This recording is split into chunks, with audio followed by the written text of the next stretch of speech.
Je crois que Dieu veut nous parler, et comment il nous parle? Il nous parle par sa parole. Voilà, c'est le mieux. Et c'est ce que on va lui demander sa grâce avant que je partage ce message qu'il a mis sur mon cœur. Il fera une longue lecture dans un premier temps dans l'Épître aux Romains. Je vais prier le Seigneur, si vous voulez bien, vous joindre à moi. Seigneur, nous te remercions pour ces moments d'adoration et ces moments aussi de communion fraternelle en ta présence. Ils sont précieux, nous voulons apprécier, Seigneur, ta présence à chaque instant. Et apprécier aussi la communion fraternelle parce que cela nous prépare à ce qui nous attend. Seigneur, merci pour ta parole. Ta parole est la vérité.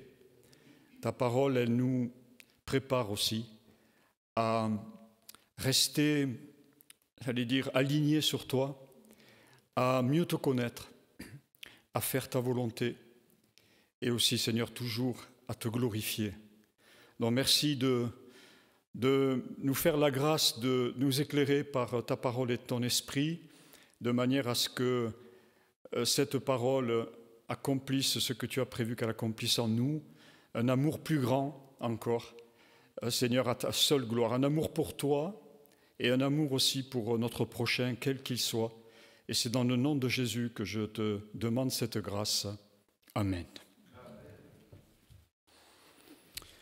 Donc on va faire une lecture assez longue dans l'Épître aux Romains, au chapitre 10 et au chapitre 11.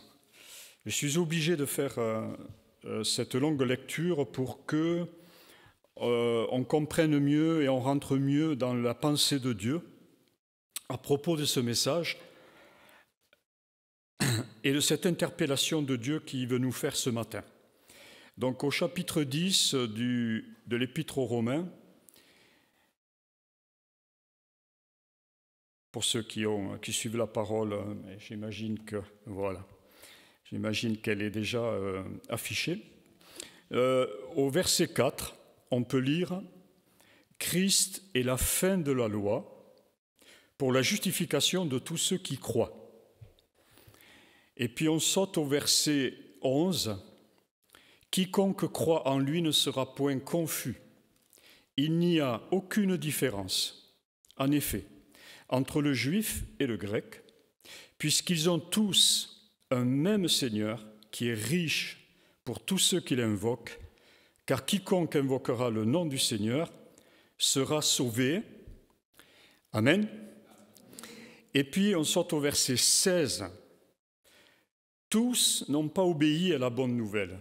Aussi Ésaïe dit-il, « Seigneur, qui a cru à notre prédication ?» Ainsi la foi vient de ce qu'on entend, et ce qu'on entend vient de la parole de Christ. Mais je dis, n'ont-ils pas entendu? Au contraire, leur voix est allée par toute la terre et leur parole jusqu'aux extrémités du monde. Mais je dis, Israël ne l'a-t-il pas su? Moïse le premier dit, j'exciterai votre jalousie par ce qui n'est point une nation, je provoquerai votre colère par une nation sans intelligence. Et Ésaïe pousse la hardiesse jusqu'à dire, j'ai été trouvé par ceux qui ne me cherchaient pas. Je me suis manifesté à ceux qui ne me demandaient pas. Mais au sujet d'Israël, il dit, j'ai tendu mes mains tout le jour vers un peuple rebelle et contredisant. Si on s'arrêtait là, on pourrait dire que c'est un triste constat pour Israël, le peuple élu de Dieu. Mais l'apôtre poursuit, donc au chapitre 11, « Je dis donc, Dieu a-t-il rejeté son peuple? Loin de là, car moi aussi je suis israélite, de la postérité d'Abraham, de la tribu de Benjamin. Dieu n'a point rejeté son peuple, qu'il a connu d'avance. Ne savez-vous pas ce que l'Écriture rapporte d'Élie, comment il adresse à Dieu cette plainte contre Israël? Seigneur, Ils ont tué tes prophètes. Ils ont renversé tes autels. Je suis resté moi seul, et ils cherchent à m'ôter la vie. Mais quelle réponse Dieu lui fait-il? Je me suis réservé 7000 hommes qui n'ont point fléchi le genou devant Baal. De même aussi, dans le temps présent, il y a un reste, selon l'élection de la grâce. Or, si c'est par grâce, ce n'est plus par les œuvres. Autrement, la grâce n'est plus une grâce. Et si c'est par les œuvres, ce n'est plus une grâce. Autrement, l'œuvre n'est plus une œuvre. Quoi donc? Ce qu'Israël cherche, il ne l'a pas obtenu, mais l'élection l'a obtenu, tandis que les autres ont été endurcis. Selon ce qu'il est écrit, Dieu leur a donné un esprit d'assoupissement, des yeux pour ne point voir, des oreilles pour ne point entendre, jusqu'à ce jour. Et David dit que leur table soit pour eux un piège, un filet, une occasion de chute et une rétribution, que leurs yeux soient obscurcis pour ne point voir, et tiennent leur dos continuellement courbé. Je dis donc, est-ce pour tomber qu'ils ont bronché? Loin de là. Mais par leur chute, le salut est devenu accessible aux païens, afin qu'ils fussent excités à la jalousie. Or, si leur chute a été la richesse du monde, et leur amoindrissement la richesse des païens, combien plus en sera-t-il ainsi quand ils se convertiront tous?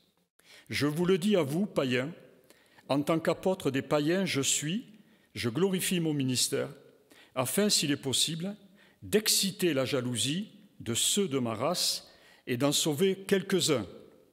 On va sauter jusqu'au verset 17.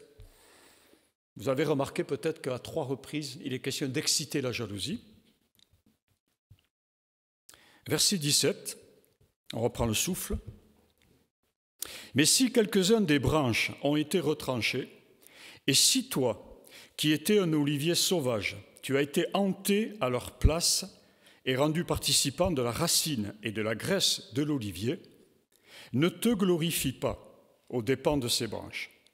Si tu te glorifies, sache que ce n'est pas toi qui portes la racine, mais c'est la racine qui te porte.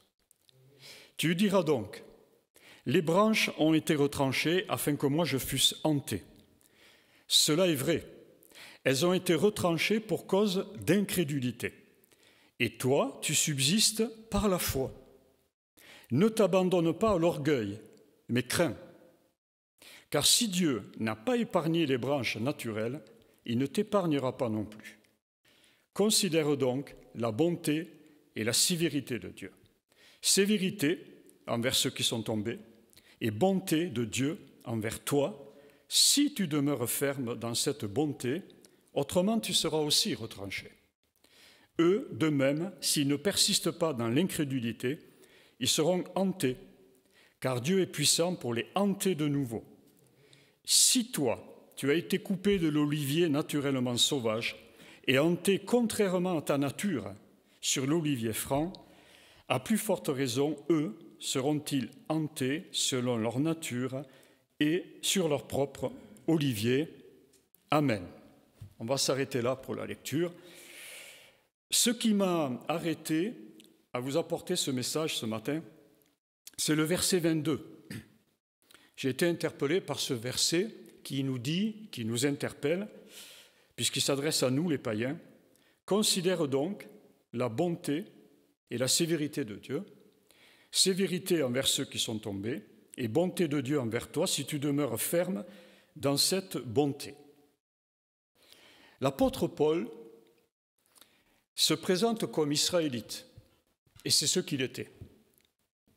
Et là, dans ces 2 chapitres, il rappelle la fidélité de Dieu dans son alliance avec Israël.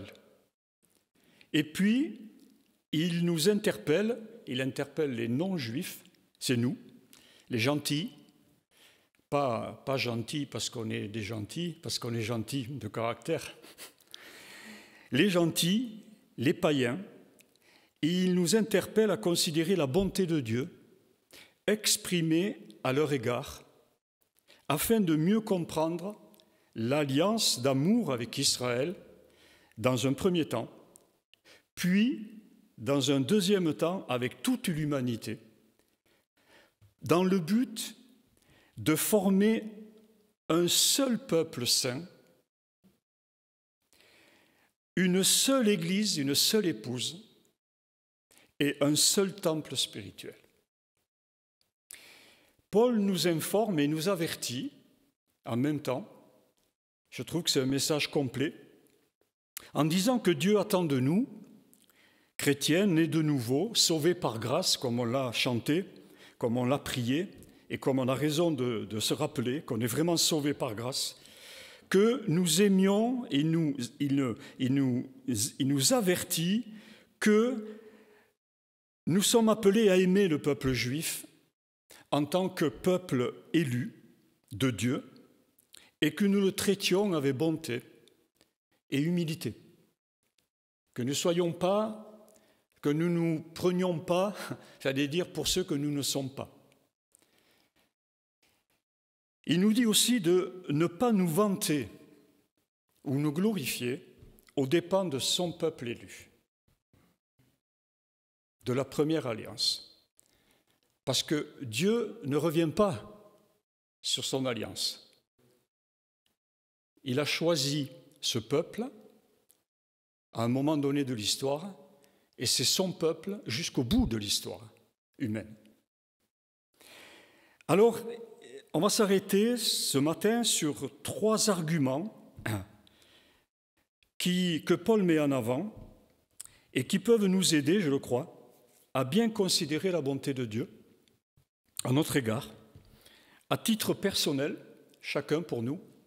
Parce que quand Paul il écrit ça, il dit à toi, il nous interpelle à titre personnel, mais aussi à titre collectif en tant qu'Église de Jésus-Christ.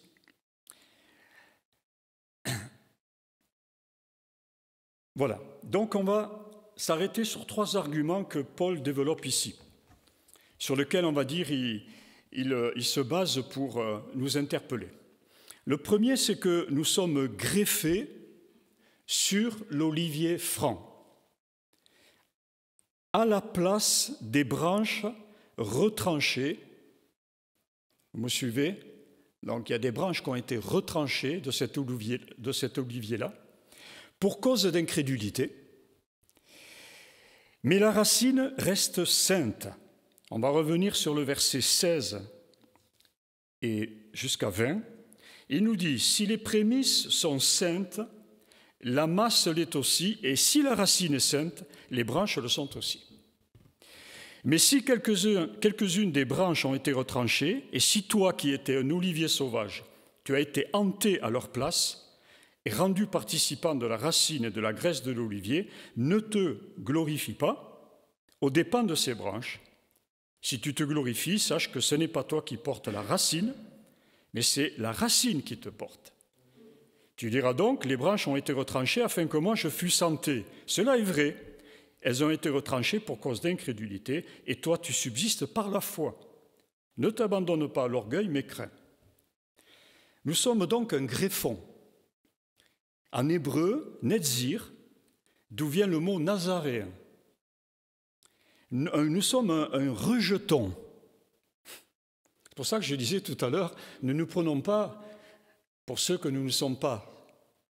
Vous voyez, parce que le risque d'orgueil, même spirituel, il est toujours là, dans la nature humaine, prêt à agir, j'allais dire, dans notre moi. Donc nous sommes un greffon, un rejeton, une greffe attachée à Israël.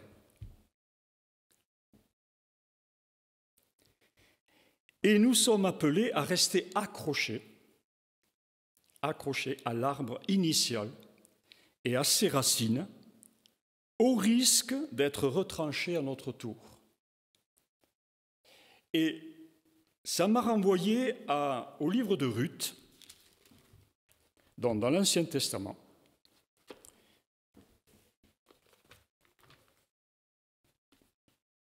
Vous connaissez l'histoire de Ruth. Au chapitre 1, on va lire 3 versets, pour mieux peut-être qui va nous aider à mieux comprendre en quoi nous sommes appelés à rester accrochés. Ruth, chapitre 1, verset 15. Naomi dit à Ruth, « Voici, ta belle-sœur est retournée vers son peuple et vers ses dieux. Retourne comme ta belle-sœur. » Ruth répondit, « Ne me presse pas de te laisser, de retourner loin de toi. Où tu iras, j'irai. Où tu demeureras, je demeurerai. Ton peuple sera mon peuple. Et ton Dieu sera mon Dieu. Où tu mourras, je mourrai.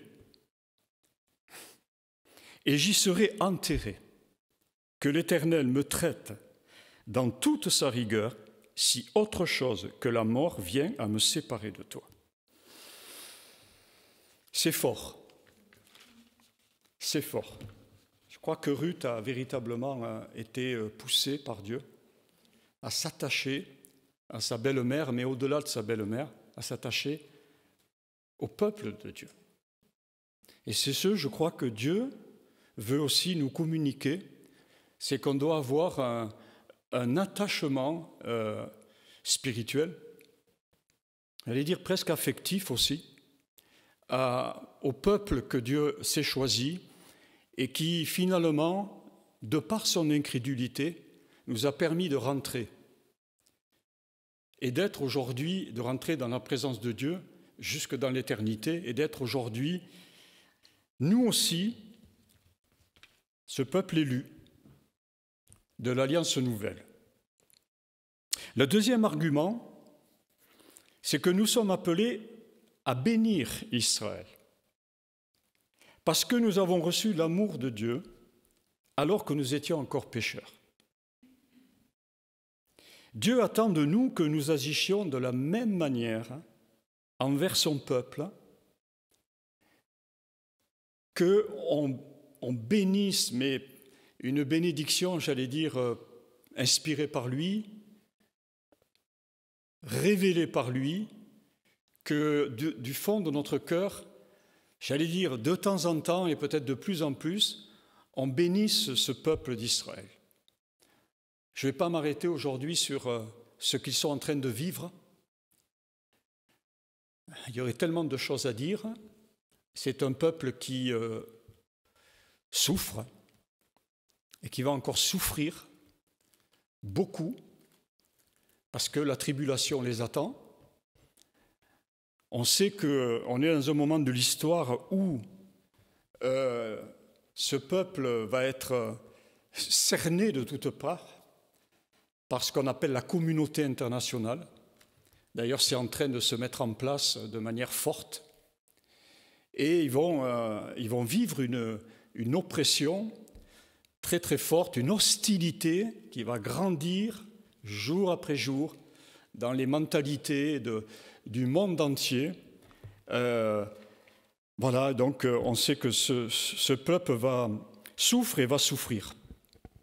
Et nous sommes appelés à le bénir. Genèse 12, verset 3. Toujours un petit retour, si je puis dire, dans l'ancienne alliance. C'est la première promesse qu'a fait Dieu à Abraham. Abraham, il n'était pas encore Abraham. Genèse 12, verset 3. L'Éternel dit à Abraham, « Va-t'en de ton pays, de ta patrie, et de la maison de ton père dans le pays que je te montrerai. Je ferai de toi une grande nation, et je te bénirai. Je rendrai ton nom grand, et tu seras une source de bénédiction. » Et le verset 3, « Je bénirai ceux qui te béniront, et je maudirai ceux qui te maudiront. Et toutes les familles de la terre seront bénies en toi. » Voilà. Je bénirai ceux qui te béniront. En aimant Israël, en bénissant le peuple juif, nous contribuons en fait au plan de Dieu qui s'accomplit dans les temps présents. Verset 12, je reviens de Romains.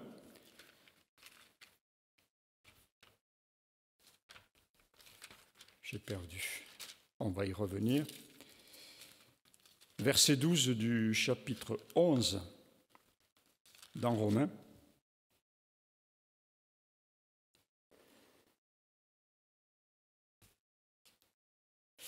Si leur chute a été la richesse du monde et leur amoindrissement la richesse des païens, combien plus en sera-t-il ainsi quand ils se convertiront tous? Ça, c'est le plan de Dieu.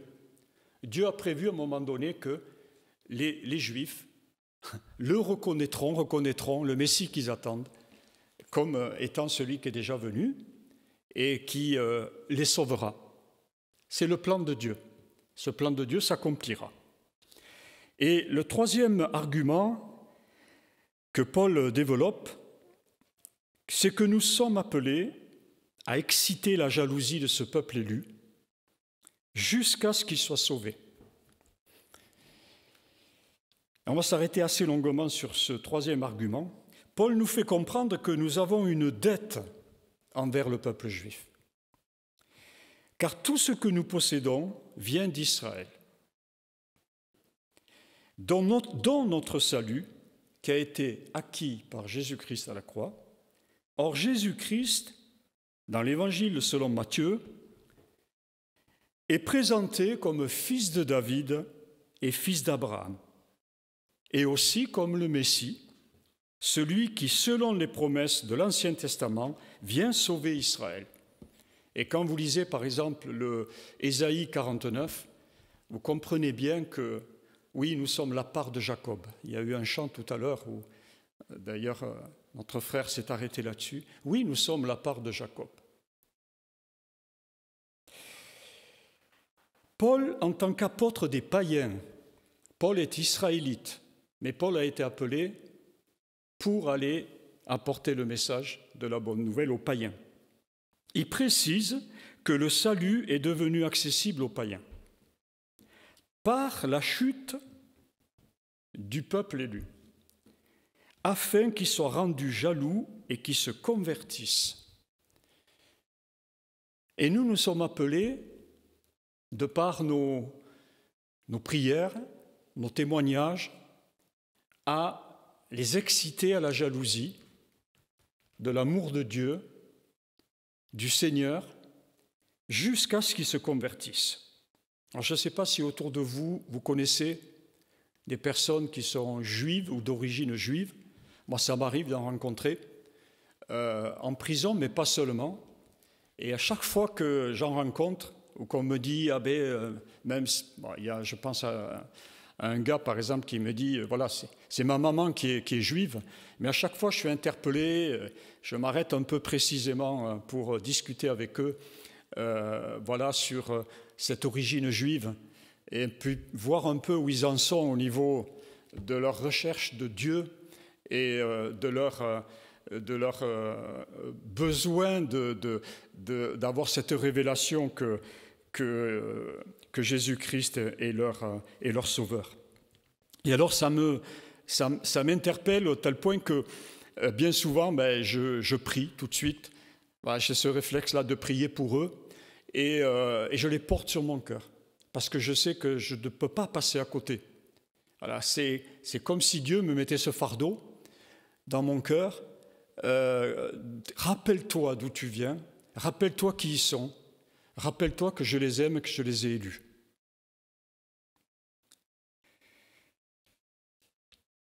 Dans sa rencontre avec la femme samaritaine, Jean chapitre 4, Jésus révèle quelque chose d'important. Il dit que le salut vient des Juifs. Il le rappelle là. On va lire le passage. Et il dit aussi une chose, je pense que c'est une révélation, peut-être qu'on n'a pas tout à fait saisi, c'est que dans le dialogue avec la femme samaritaine, à un moment donné, la femme samaritaine a dit nous savons que nos pères ont adoré sur cette montagne de Samarie. Et vous, les Juifs, vous dites que le lieu où il faut adorer, c'est à Jérusalem. Et puis, donc on va lire ce passage. Et Jésus vient révéler, je pense, une chose importante pour nous tous, c'est qu'il dit non, mais l'heure vient, et elle est déjà venue, c'est que ce n'est pas dans ces lieux spéciaux que Dieu cherche des adorateurs. Dieu cherche des adorateurs en esprit, en vérité. Autrement dit, dans n'importe quel lieu, n'importe où, sur cette planète Terre. Voilà ce qu'il cherche Dieu. Alors, ce n'est pas à Jérusalem, il ne faut pas s'arrêter à ça. Ce n'est pas sur telle montagne, il ne faut pas s'arrêter à ça. Ce n'est pas à tel endroit. On va lire le passage, c'est très intéressant, donc Jean chapitre 4, verset 19. « Seigneur, lui dit la femme, je vois que tu es prophète. » Alors, pour l'instant, elle est en début de révélation, si je puis dire. « Nos pères ont adoré sur cette montagne, et vous dites, vous, que le lieu où il faut adorer est à Jérusalem. » Femme, lui dit Jésus, « Crois-moi, l'heure vient où ce ne sera ni sur cette montagne, ni à Jérusalem que vous adorerez le Père. Vous adorez ce que vous ne connaissez pas. Nous adorons ce que nous connaissons, car le salut vient des Juifs. Mais l'heure vient, et elle est déjà venue, où les vrais adorateurs adoreront le Père en esprit et en vérité, car ce sont là les adorateurs que le Père demande. Et là, il précise, Dieu est esprit. Et il faut que ceux qui l'adorent en esprit et en vérité. Autrement dit, on n'enferme pas Dieu dans un lieu spécifique. On ne s'approprie pas Dieu, on ne l'enferme pas dans une religion, même dans une croyance. Dieu est esprit, il faut que ceux qui l'adorent en esprit et en vérité. La femme lui dit, je sais, alors là elle est proche de la révélation pour elle, voilà, qui va la sauver. Je sais que le Messie doit venir, celui qu'on appelle Christ. Quand il sera venu, il nous annoncera toutes choses. Jésus lui dit, je le suis, moi qui te parle. Merveilleux ce moment, je trouve vraiment, vraiment merveilleux. Et puis on va aller faire une lecture dans le livre des Éphésiens au chapitre 2.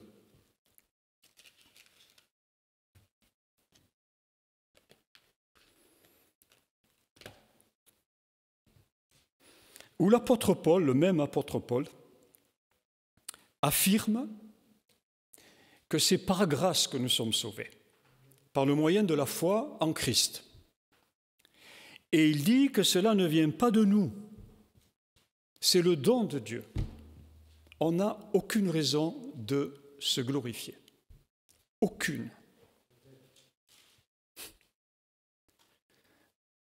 Parce que parfois, c'est vrai qu'on a tendance un petit peu encore peut-être de se mettre en avant, je ne sais pas, ou de mettre en avant un mouvement en disant « nous les chrétiens évangéliques », etc., etc. Parfois, on a des propos, allez dire un peu, excusez-moi l'expression, suffisants. Comprenez ce que je veux dire? Mais Dieu nous place devant cette réalité. Si tu es sauvé, si nous sommes sauvés, c'est une pure grâce. C'est un don que je t'ai fait. À toi comme à quiconque je peux le faire. Et je veux le faire.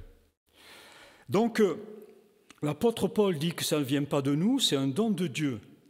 Et puis, dans Éphésiens, il va présenter l'unité des païens et des juifs avec Dieu par la croix de Christ.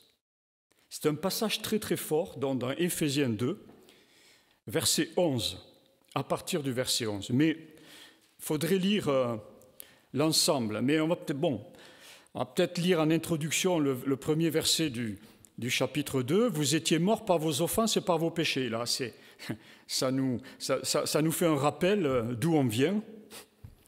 On était morts par nos offenses et par nos péchés, dans lequel vous marchiez autrefois, selon le train de ce monde, selon le prince de la puissance de l'air, de l'esprit qui agit maintenant dans les fils de la rébellion.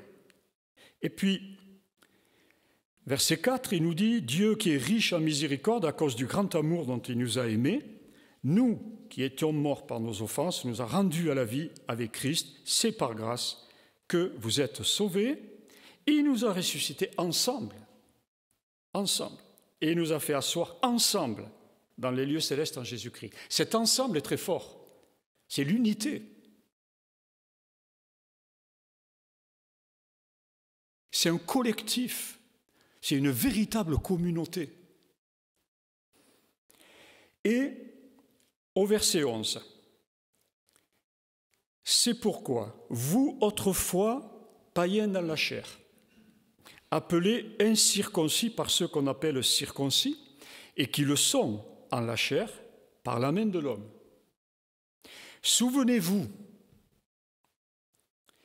que vous étiez en ce temps-là sans Christ, privés du droit de cité en Israël. » C'est à des chrétiens qui s'adressent, aux chrétiens d'Éphèse, nés de nouveau, étrangers aux alliances de la promesse, sans espérance et sans Dieu dans le monde, mais maintenant en Jésus-Christ. Vous qui étiez jadis éloignés, vous avez été rapprochés par le sang de Christ, car il est notre paix. Lui qui des deux n'en a fait qu'un, et qui a renversé le mur de séparation, l'inimitié, ayant anéanti par sa chair la loi des ordonnances dans ses prescriptions, afin de créer en lui-même avec les deux un seul homme nouveau, en établissant la paix, et de les réconcilier l'un et l'autre en un seul corps, avec Dieu, par la croix. Chaque mot est très important en fait, et à sa place. C'est vraiment inspiré. L'Écriture est vraiment inspirée par l'Esprit. C'est vraiment Dieu qui a inspiré l'apôtre Paul. Avec Dieu par la croix, en détruisant par elle l'inimitié. Il est venu annoncer la paix à vous qui étiez loin, et la paix à ceux qui étaient près, car par lui nous avons les uns et les autres accès auprès du Père dans un même esprit. C'est fort, cette pensée sur l'unité des croyants en Christ.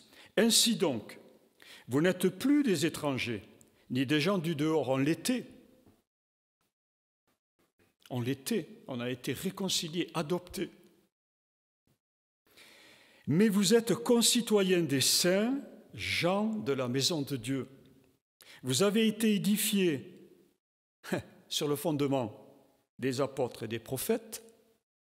C'étaient des juifs, presque tous, la majorité. Jésus-Christ lui-même étant la pierre angulaire. En lui, tout l'édifice, bien coordonné, s'élève pour être un temple saint dans le Seigneur.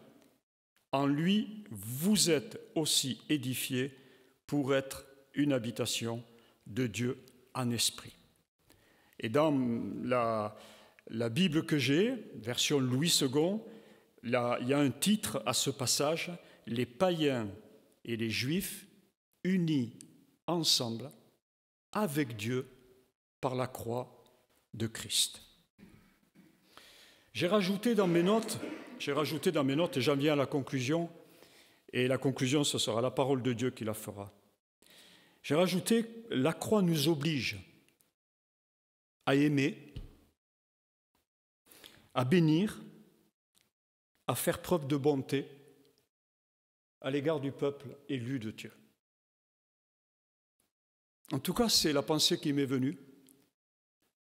On ne peut pas, on ne peut pas ne pas aimer ce que Dieu a Élie lui-même, élu. Ceux qui ont fait l'objet de la première alliance. Vous comprenez ce que je veux dire? Parce que si on n'arrive pas à les aimer, à les bénir et à prier pour eux, je pense qu'on rate quelque chose dans l'esprit de Dieu, dans l'intensité de l'amour de Dieu et aussi dans l'unité qui doit être la nôtre autour de la croix de Christ, de l'œuvre de la croix de Christ. Alors, la conclusion, c'est l'Apocalypse, chapitre 5. Il y aurait tellement d'autres choses à dire sur cette pensée. Apocalypse 5, verset 1er, et puis ensuite versets 6 à 10. Puis je vis dans la main droite de celui qui était assis sur le trône un livre écrit en dedans et en dehors, scellé de 7 sceaux. Chapitre 6, verset 6. Et je vis au milieu du trône et des 4 êtres vivants et au milieu des vieillards un agneau qui était là comme immolé. Il avait 7 cornes et 7 yeux qui sont les 7 esprits de Dieu envoyés par toute la terre. Il vint, il prit le livre de la main droite de celui qui était assis sur le trône. Quand il eut pris le livre, les 4 êtres vivants et les 24 vieillards se prosternèrent devant l'agneau, tenant chacun une harpe et des coupes d'or remplies de parfums, qui sont les prières des saints. Et ils chantaient un cantique nouveau en disant « Tu es digne de prendre le livre et d'en ouvrir les sceaux, car tu as été immolé. Et tu as racheté pour Dieu, par ton sang, des hommes de toute tribu, de toute langue, de tout peuple et de toute nation. Tu as fait d'eux un royaume et des sacrificateurs pour notre Dieu, et ils régneront sur la terre. Amen. Gloire à Dieu. Béni sois-tu, Seigneur. Je te remercie, Seigneur, pour cette parole partagée, cette pensée partagée. Je crois qu'elle a trouvé le chemin de notre cœur et qu'elle va faire son effet pour plus d'amour à ton égard, à ton œuvre, et plus d'amour aussi les uns avec les autres, quels que soient les uns, quels que soient les autres.